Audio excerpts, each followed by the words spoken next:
In today's video, we have a hand featuring one of my favorite video bloggers, Jaman BURTON, where he has pocket kings and faces the limp re-raise from an early position player. Tough spot. Let's see how it goes. Said villain limps in middle position, and I look down at 2 kings from the small blind. We're playing 5-10 no limit hold'em, middle position limps. We have 2 kings out of position. What do? Clearly raise it up. A raise is definitely in order here, and I make it $40. All right, first things first.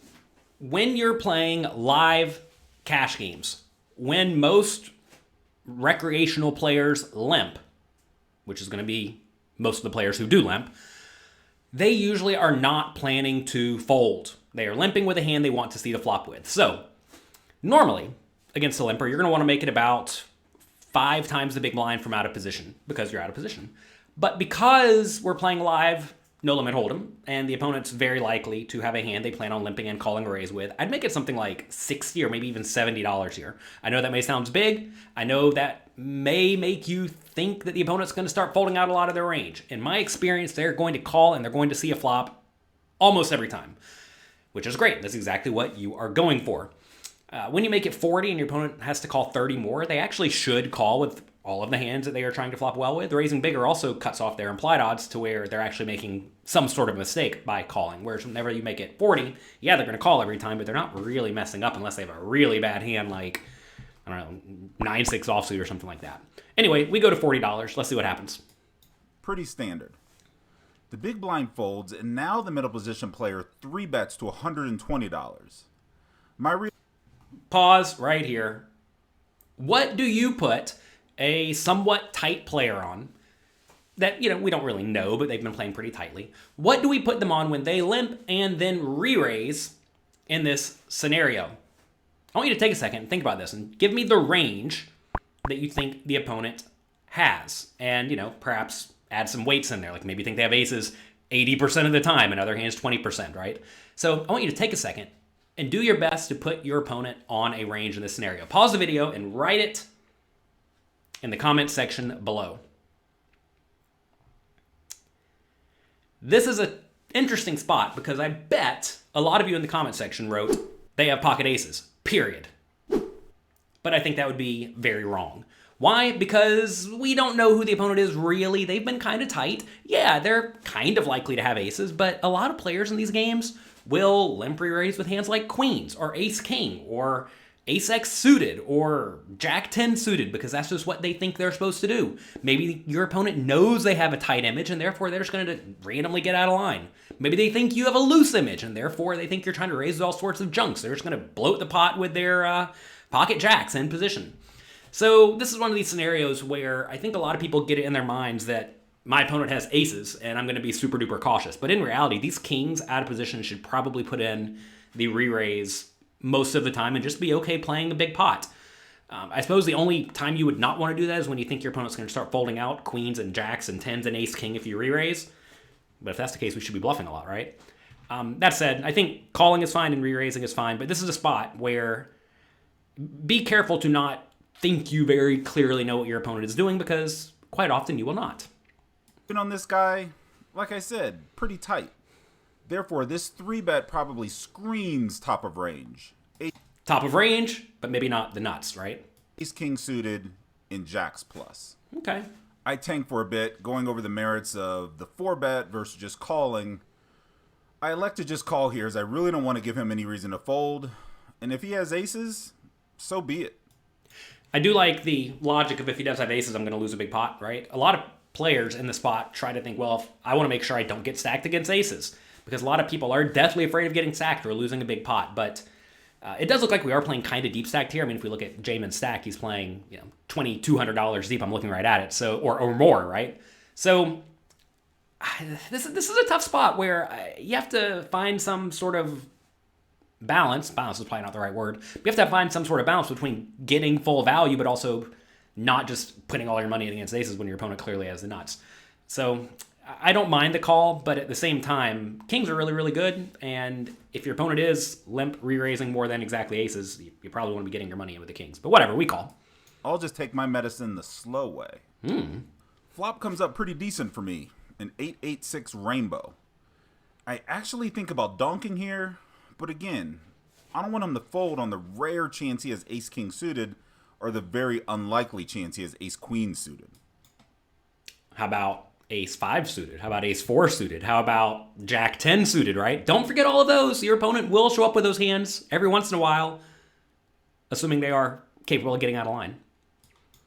To my surprise, though, he checks it back. I honestly remember thinking maybe he read somewhere that suited wheel aces are good to 3-bet, and he did it, but now he's lost? Anyway, we're off to the turn.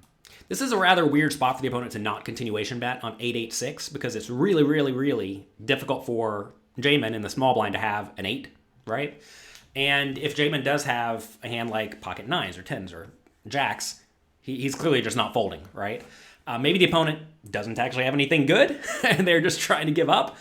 Who knows, right? But this is a weird spot where I gotta presume that the opponent should be continuation betting frequently and small, but they don't, so check. So when they don't bet the flop, I would really start to discount aces. I would think they'd have a hand more like queens or jacks, although, if they're checking queens and jacks, maybe they want to check aces.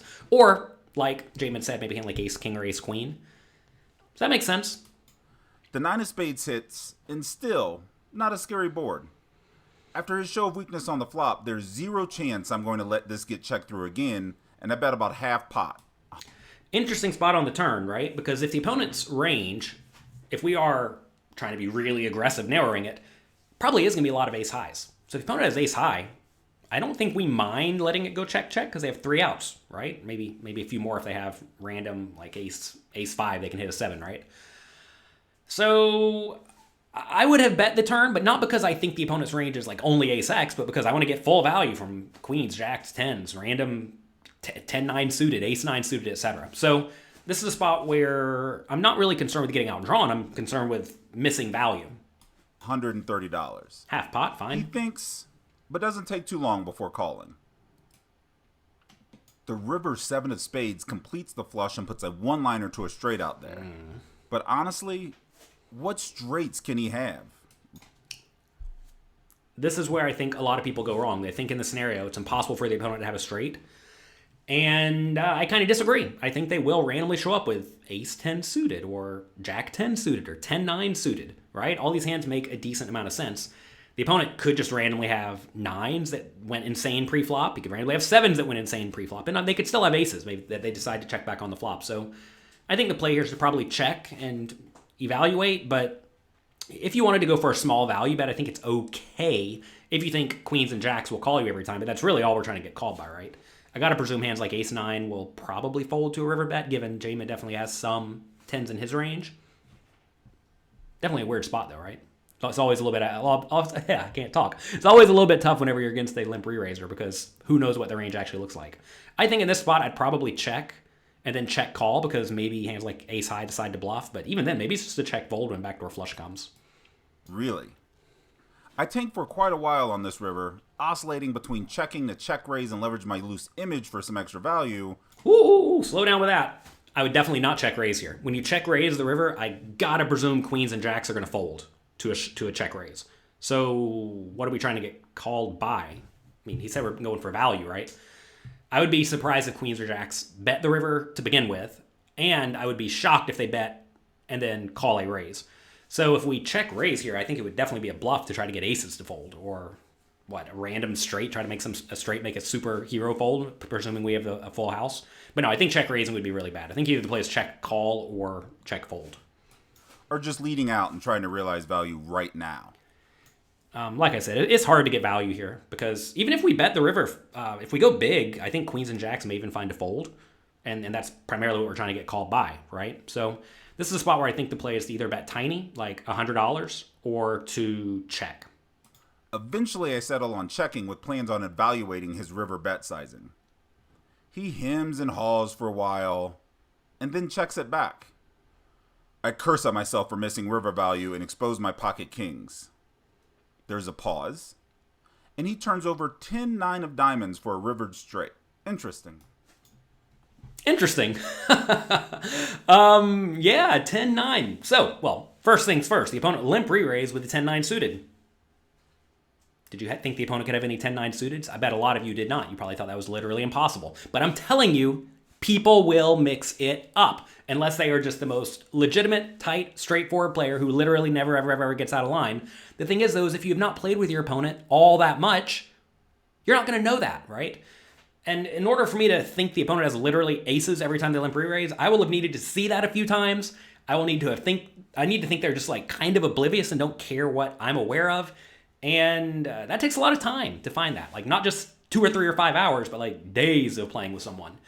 So this is a spot where you have to be very careful to not narrow your opponent's range too quickly, because that will result in you making errors on the later betting rounds, right? And if they have 10-9 suited, maybe they have 10-8 suited, maybe they have Jack-10 suited, maybe they have Queen-10 suited, right?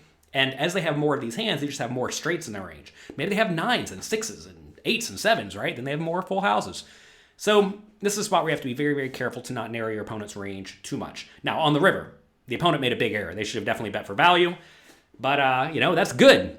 Turns out most people who have a wide limping range and a wide limp re-raising range often, not always, but often do not play all that well post-flop, and this is a spot where the 10-9 definitely has to go for value. And luckily, Jaman had a easy get off the hook on this one, and his stack did not get pushed even more so over to his opponent. So that's going to be it for today. Hope you enjoyed this video.